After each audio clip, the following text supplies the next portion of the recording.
How can someone using AI to draft a speech make sure the final version sounds like them and not a robot? The key here is to not use AI to draft the speech. So hear me out. I know that the blank page syndrome is something we all hate. So we all hate kind of just staring at this blank Google Doc or Microsoft Word doc and thinking, oh my God, what the heck do I write? But if you get AI to create that first draft, you're already doomed because it sets you on a specific path. And then all you're thinking is, what can I do differently? But you're using that as the home base. In fact, it's the other way around. Use AI as a brainstorming partner if you like.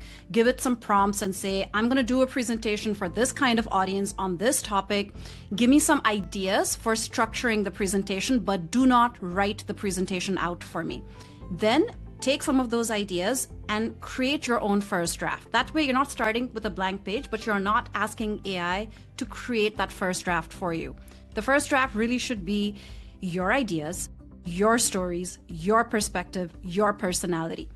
Then give that to AI to refine and make it a dialogue. And then again, you should be the human putting the human touch on that final draft of the presentation. And a pro tip here, don't write out your presentation script. A lot of people will just write out the entire script that they're going to say along with the presentation. But what happens is that you get tempted to either memorize the presentation script or you get tempted to take notes with you. Or if you're doing neither of those things, in the moment, all you're thinking is, how did I write it? I wrote it so well. Why can't I say it the way I wrote it?